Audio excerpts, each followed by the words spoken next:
नमस्कार, स्वागत है आपका इंडिया वॉइस पर। मैं हूं आपके साथ विशाल मिश्रा। बुलेटिन की शुरुआत करते हैं। 7 जुलाई को प्रधानमंत्री नरेंद्र मोदी छत्तीसगढ़ के दौरे पर रहेंगे, लेकिन उससे पहले ही छत्तीसगढ़ में आरोप प्रत्यारोप का दौर शुरू हो गया है। देखिए हमारी रिपोर्ट।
अभद्र भाषा का प्रयोग करके अजय चंद्राकर मूल मुद्दे से ध्यान नहीं भटका सकते।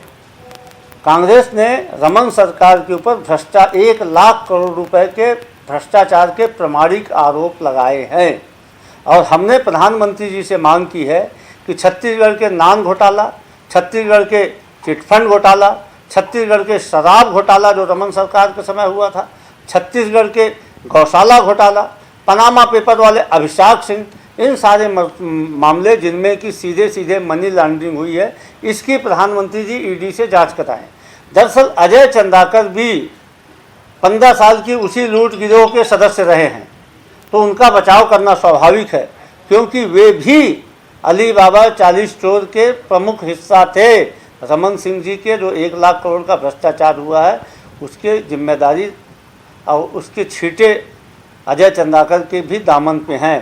2003 में जब भारतीय जनता पार्टी की सरकार बनी, उस दिन से 2014 तक दिल्ली में मनमोहन सिंह जी की सरकार थी।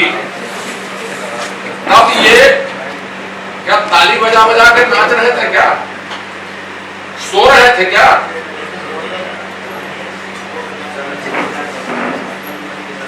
पांच साल से होने जा रही इनकी सरकार है। ये सरकार चला रहे हैं कि मोजरा कर रहे हैं? कहीं पे भी देश में सत्तारूढ़ दल घोटालों की लिस्ट जारी नहीं करती, वो जांच करवाती। भूपेश बघेल जी में, माननीय मुख्यमंत्री में यह हिम्मत है।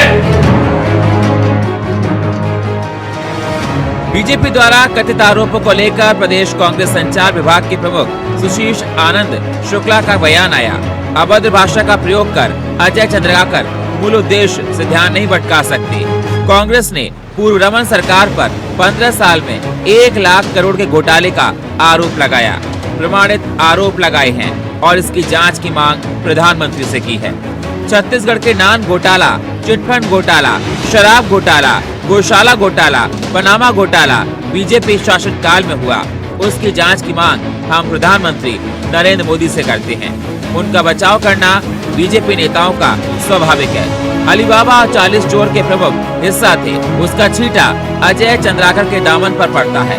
आने वाले चुनाव में प्रचंड बहुमत के साथ कांग्रेस सरकार बनाएगी। बीजेपी कांग्रेस एक दूसरे पर आरोप पड़ रही हैं। लोकसभा चुनाव को देखा जा रहा सरगर्मियां काफी तेज हैं। मोदी 7 जुलाई को छत्तीसगढ़ के रायपुर में रैली करने जा रहे हैं। तैयारियां पूरी हो चुकी हैं। अब देखना होगा राज्य की जनता किसकी बातों पर ज्यादा विश्वास देती है और किसको वहां का सर्वे सर्वा चुनती है। Report India voice Chhattisgarh.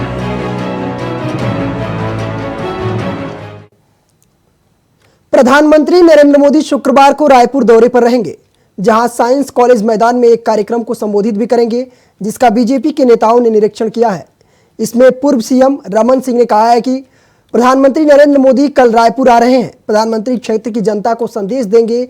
एक तैयारी के साथ लाखों की संख्या में कार्यकर्ता छत्तीसगढ़ के हर कोने से इस कार्यक्रम में शामिल होंगे। खेती किसानी सीजन है, उसके बावजूद भी कार्यकर्ताओं में उत्साह देखने को मिल रहा है। ये अद्भुत उत्साह देखा एक सफल आयोजन के साथ छत्तीसगढ़ में आने वाले चुनाव के लिए वातावरण तैयार होगा। तो रायपुर से खबर आपको बता रहे हैं, जहां छत्तीसगढ़ के दौरे पर प्रधानमंत्री मोदी हैं।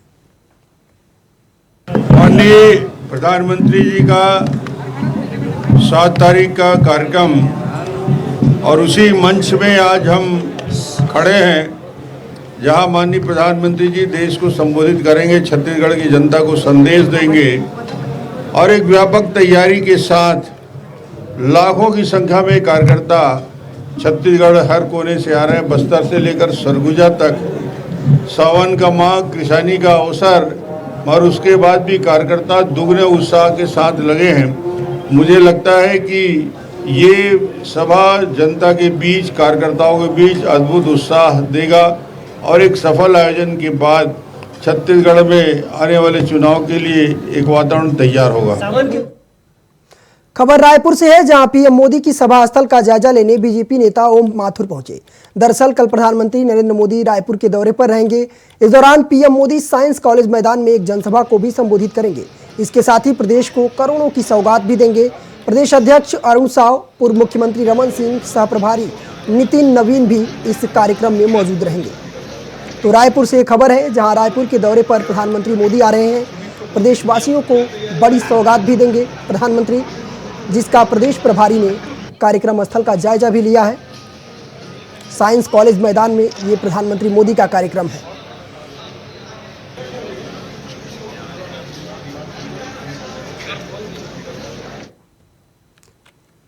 छत्तीसगढ़ के सरकारी कर्मचारियों ने डीए में 5% की वृद्धि की गई है। सीएम हाउस में आयोजित कैबिनेट की बैठक में यह अहम फैसला लिया गया है। इसके बाद सीएम भूपेश बघेल ने ट्वीट कर इसकी जानकारी दी। तो कर्मचारियों के हड़ताल के बीच सीएम का ये ऐलान काफ़ी अहम माना जा रहा है, क्योंकि लगातार कर्मचारी हड़ताल पर हैं और डीए में वृद्धि जो की गई है वो कहीं ना कहीं अब ये कर्मचारियों के लिए काफ़ी फायदेमंद होगा। भूपेश कैबिनेट की बैठक में अहम फैसला लिया गया है। 5% सरकारी कर्मचारियों का डीए बढ़ाया गया है। सीएम भूपेश बघेल ने ट्वीट कर इसकी जानकारी भी दी। तो रायपुर से खबर आपको बता रहे हैं, जहां भूपेश कैबिनेट की अहम बैठक हुई, जिसमें अहम फैसला लिया गया है। 5% सरकारी कर्मचारियों का डीए बढ़ाया गया है। सीएम भूपेश बघेल ने इसकी ट्वीट कर जानकारी भी दी है।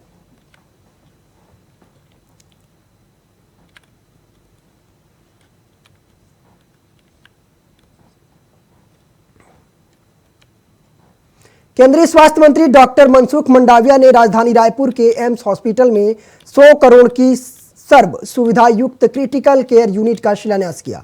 इस दौरान उन्होंने मीडिया से चर्चा करते हुए कहा है कि देश बदल रहा है, देश आगे बढ़ रहा है, हेल्थ सेंटर में बहुत परिवर्तन हो रहा है। देश के प्रधानमंत्री ने कहा है कि देश को समृद्ध होना है तो जरूरी है देश के नागरिक स्वस्थ रहें। स्वस्थ नागरिक स्वस्थ समाज का निर्माण करेंगे, स्वस्थ समाज समृद्ध राष्ट्र का निर्माण करेंगे। हेल्थ इंफ्रास्ट्रक्चर यूनिट तैयार किया जा रहा है। देश में 64,000 करोड़ खर्च कर डिस्ट्रिक्ट में हर क्रिटिकल यूनिट चालू किया जाएगा। 100 करोड़ रुपए खर्च कर रायपुर में एक्सीडेंट किया गया और 100 से ज़्यादा बेड होंगे। छत्तीसगढ़ रायपुर की जनता के लिए उपयोगी होगी। हेल्थ इमरजेंसी की सुविधा भी दी जाएगी और ये तुरंत ही बन करके तैयार हो जाएगा। तो रायपुर से आपको खबर बता रहे हैं, जहां एम्स और CCSB का शिलान्यास किया है मनसुख मंडाविया केंद्रीय स्वास्थ्य मंत्री ने। इस कार्यक्रम में रायपुर सांसद भी शामिल हुए, बीजेपी प्रदेश अध्यक्ष भी शामिल रहे। जगदलपुर के जिलाधिकारी विजय दयाराम तोकापाल विकासखंड में संचालित विकास कार्यों और योजनाओं का जायजा लिया। इस दौरान उन्होंने स्वास्थ्य केंद्र स्वामी आत्मानंद स्कूल, प्राथमिक शाला, आंगनबाड़ी केंद्र रीपा के साथ कई विकास कार्यों का निरीक्षण भी किया। साथ ही उन्होंने अधिकारियों को निर्देशित किया कि निर्धारित समय सीमा में जन्म प्रमाण पत्र जारी करें। इस मौके पर डीएम ने स्वामी आत्मानंद स्कूल के निरीक्षण के दौरान लैब के लिए आवश्यक संसाधनों की उपलब्धता जल्द सुनिश्चित करने के आदेश भी दिए। तो जगदलपुर से आपको खबर बता रहे हैं, जहां डीएम ने विकास कार्यों का जायजा लिया है। जन्म प्रमाण पत्र को लेकर के उन्होंने अधिकारियों को सख्त निर्देश दिए हैं कि जल्द से जल्द निर्धारित समय में जन्म प्रमाण पत्र जारी किए जाएं। साथ ही डीएम ने कई स्वास्थ्य केंद्रों का जायजा भी लिया है। तो जगदलपुर से आपको खबर बता रहे हैं, जहां डीएम ने कई स्वास्थ्य केंद्रों का जायजा भी लिया, उसके साथ विकास कार्यों का भी जायजा लिया है। जन्म प्रमाण पत्र को लेकर के अधिकारियों को सख्त निर्देश दिए हैं कि तय समय सीमा में ही जन्म प्रमाण पत्र तत्काल मुहैया कराई जाए।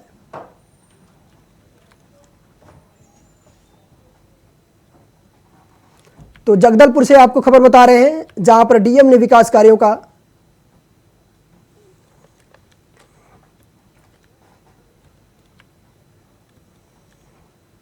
बस्तर नगर पंचायत में छत्तीसगढ़ सरकार की महत्वाकांक्षी योजना पट्टा वितरण समारोह का आयोजन किया गया। इस दौरान नगर पंचायत बस्तर के 56 परिवार के सदस्यों को वन अधिकारी पट्टा वितरित किया गया। सभी हितग्राहियों को बस्तर विधायक और बस्तर विकास प्राधिकरण अध्यक्ष ने वन अधिकारी पट्टा वितरित किया। विधायक लखेश्वर बघेल ने वन अधिकारी पट्टा प्राप्त करने वाले पट्टाधारकों सहित समारोह में आयोजनों और लाभान्वितों होने वाले हितग्राहिकों को बधाई और शुभकामनाएं भी दी है। तो जगदलपुर से आपको खबर बता रहे हैं, जहां वन अधिकार पट्टा वितरण समारोह किया गया, जिसमें 56 परिवार के सदस्यों को का पट्टा किया गया और इस कार्यक्रम में विधायक ने पट्टाधारकों को शुभकामनाएं भी दी हैं। तो जगदलपुर से आपको खबर बता रहे हैं, जहां लाभान्वित होने वाले हितग्राहियों को बधाई दी है विधायक ने। जगदलपुर से खबर है, वन अधिकारी पट्टा वितरित समारोह किया गया, जिसमें 56 परिवारों के सदस्यों को पट्टा दिया गया। विधायक ने पट्टाधारकों को शुभकामनाएं दी।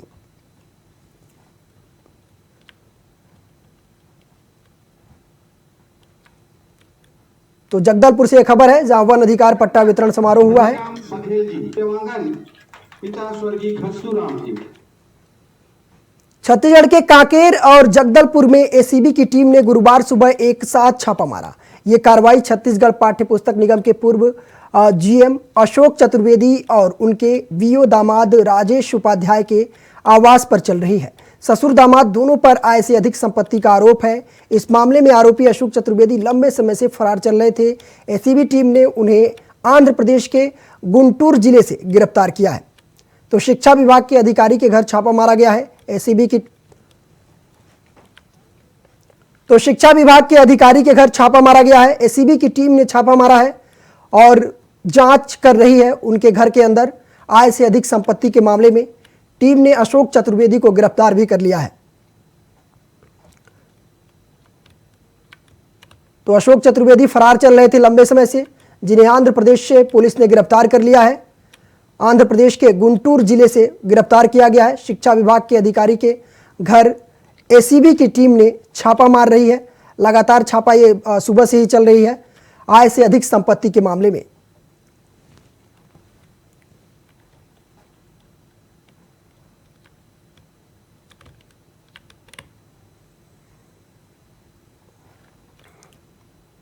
एमसीबी जिले में वन महोत्सव के तहत निर्माणाधीन पत्रकार भवन के पास वृक्षारोपण कार्यक्रम का आयोजन किया गया, जिसमें भरतपुर क्षेत्र के विधायक गुलाब कमरो, जिले के कलेक्टर नरेंद्र दुग्गा, जिले के पुलिस अधीक्षक सिद्धार्थ तिवारी सहित बड़ी तादाद में पत्रकार उपस्थित रहे। जहां जनप्रतिनिधियों और अधिकारियों द्वारा कार्यक्रम को हरी झंडी दिखाई गई। बता दें कि इस कार्यक्रम में ग्रामीण और शहरी क्षेत्र के लोगों को निःशुल्क पौधे दिए गए। इस कार्यक्रम में कई प्रकार के पौधे हैं जो जिले के लोगों को दिए जाएंगे। साथ ही महोत्सव कार्यक्रम में विधायक गुलाब कमरो सहित जिले के अधिकारियों द्वारा पौधारोपण भी किया गया।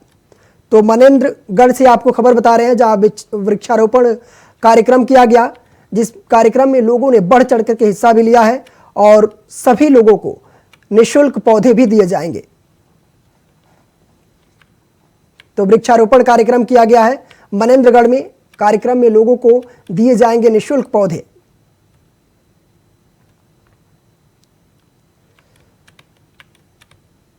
अधिकारियों ने भी पौधारोपण किया है। विधायक गुलाब कमरो सहित जिले के अधिकारियों ने भी पौधारोपण किया।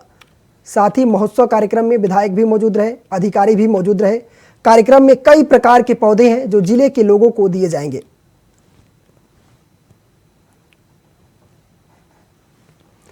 दुर्ग में बीजेपी महिला मोर्चा की राष्ट्रीय कार्यकारिणी सदस्य स्मिता बरुआ पहली बार छत्तीसगढ़ के दुर्ग जिले में पहुंची, जहां उन्होंने दुर्ग जिला बीजेपी कार्यालय में महिलाओं को संबोधित किया और आने वाले चुनाव को लेकर के महिलाओं को चुनावी तैयारी संबंधी टिप्स भी दिए।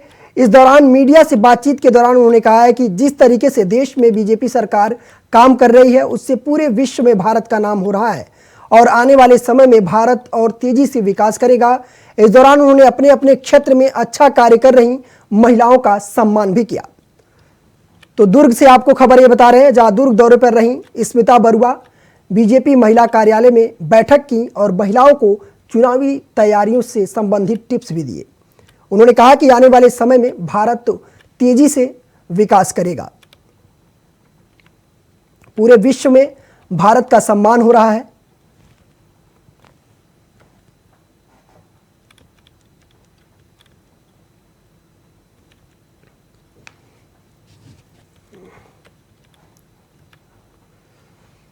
छत्तीसगढ़ शासन की तरफ से 5% महंगाई भत्ते को स्वीकृति दे दी गई है। सरकार के इस फैसले का छत्तीसगढ़ कर्मचारी अधिकारी फेडरेशन ने स्वागत किया है। साथ ही केंद्र के समान महंगाई भत्ता नहीं दिए जाने और शेष मांगों पर शासन की तरफ से कोई चर्चा नहीं करने पर दुर्भाग्यजनक है। साथ ही कहा कि मांग पूरी होने तक संयुक्त मोर्चा की तरफ से आंदोलन जारी रहेगा। तो रायपुर से एक खबर है, जहां 5% बढ़ाया गया महंगाई भत्ता। सरकारी कर्मचारियों का सरकार के फैसले का स्वागत किया है छत्तीसगढ़ कर्मचारी अधिकारी फेडरेशन ने। तो छत्तीसगढ़ कर्मचारी अधिकारी फेडरेशन ने महंगाई भत्ते को लेकर के जो सरकार ने 5% महंगाई भत्ता दिया है उसका स्वागत किया है। रायपुर में केंद्रीय मंत्री अमित शाह की बैठक के बाद नेता प्रतिपक्ष नारायण चंदेल का एक बयान सामने आया है, जिसमें 2023 के विधानसभा चुनाव को कैसे जीतना है उसके पूरे रोड मैप पर चर्चा की गई। साथ ही विधानसभा चुनाव में किन मुद्दों को लेकर के जनता के बीच जाएंगे इस पर भी बात हुई है और नेताओं से सुझाव भी लिए गए हैं। इस दौरान सभी नेताओं ने कहा है कि भ्रष्टाचारी सरकार को विदाई देने का संकल्प लिया गया है। तो रायपुर से एक खबर है, जहां अमित शाह की बैठक के बाद नेता चंदेल का बयान सामने आया है। विधानसभा चुनाव के रोड मैप पर उन्होंने कहा कि विधानसभा चुनाव के रोड मैप पर चर्चा की गई है। बैठक में सभी नेताओं ने संकल्प लिया है कि सरकार को हटाना है। तो रायपुर से आपको खबर बता रहे हैं, जहां विधानसभा चुनाव के लिए रोड मैप तैयार की गई है अमित शाह की बैठक के बाद। बालोद बाजार जिले के 750 संविदा कर्मचारी अपने नियमितीकरण मांग को लेकर के चौथे दिन भी हड़ताल पर अड़े रहे। साथ ही कई संगठनों ने इन संविदा कर्मचारियों का समर्थन भी दिया। गार्डन चौक पर भूखे प्यासे संविदा कर्मचारी लगातार अनिश्चितकालीन हड़ताल पर है। सरकार से इनकी एक ही सूत्र मांग है कि हमें नियमितीकरण किया जाए। बता दें कि आंदोलन कर्मचारियों ने बताया कि चुनाव के समय भूपेश सरकार ने हमें आश्वासन दिया था कि संविदा सभी कर्मचारियों को नियमित किया जाएगा, लेकिन 5 साल बीत जाने के बाद भी सरकार ने हमारी मांग पूरी नहीं की है। तो बालोद बाजार से खबर आपको बता रहे हैं, जहां संविदा कर्मचारियों का हड़ताल चौथे दिन भी जारी है। हड़ताल पर 750 संविदा कर्मचारी हैं। कई संगठनों ने इन कर्मचारियों का समर्थन भी किया है। इनकी मांग है कि सरकार इन्हें नियमितीकरण करे।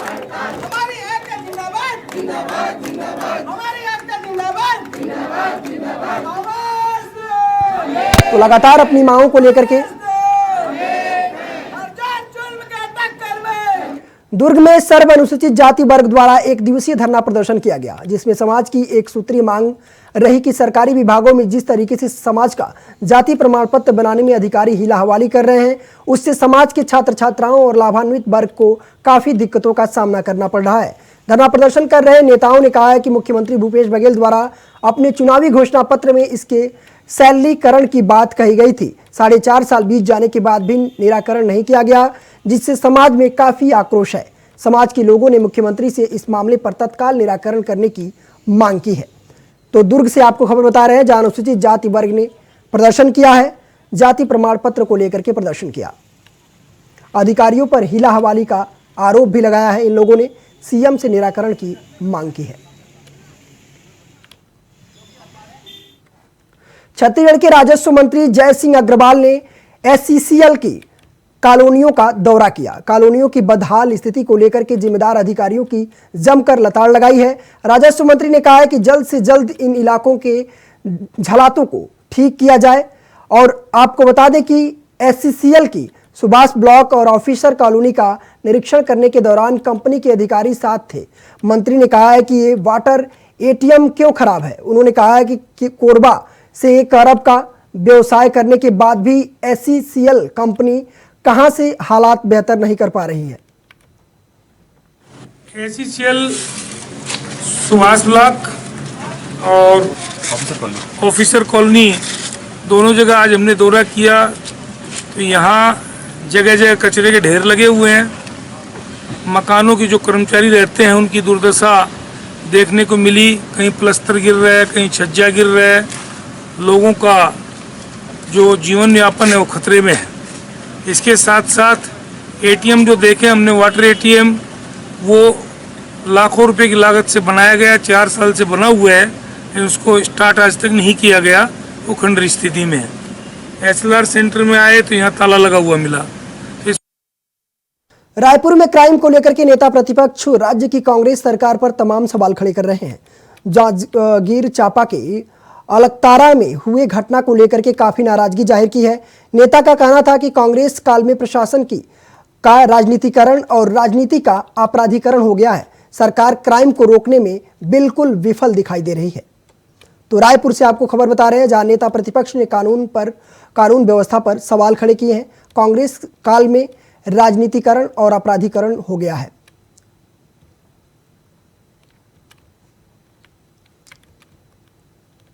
तो रायपुर से आपको खबर बता रहे हैं जहां नेता प्रतिपक्ष ने कानून व्यवस्था पर सवाल खड़े किए हैं। कांग्रेस काल में राजनीतिकरण और अपराधीकरण हो गया है, ये साफ कहना है बीजेपी नेता का।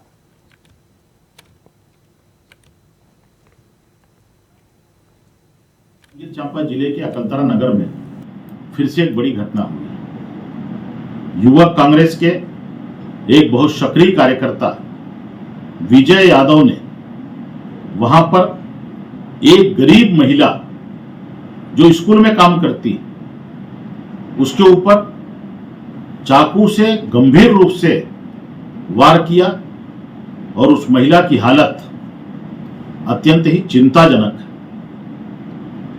पिछले अनेक दिनों पहले भी इस व्यक्ति ने इसी प्रकार से महिलाओं के ऊपर और उसके परिवार के ऊपर उसको प्रताड़ित किया था। प्रदेश में कांग्रेस का जो असली चेहरा है इसी प्रकार से उजागर होते जा रहा है। युवक कांग्रेस के उस व्यक्ति ने एक गरीब महिला के ऊपर चाकू से वार किया, लेकिन पुलिस अभी तक उसके ऊपर कोई कार्रवाई नहीं कर रही है। फिलहाल इस बुलेटिन में सिर्फ इतना ही। देश और दुनिया की तमाम बड़ी खबरों के लिए देखते रहिए इंडिया वॉइस।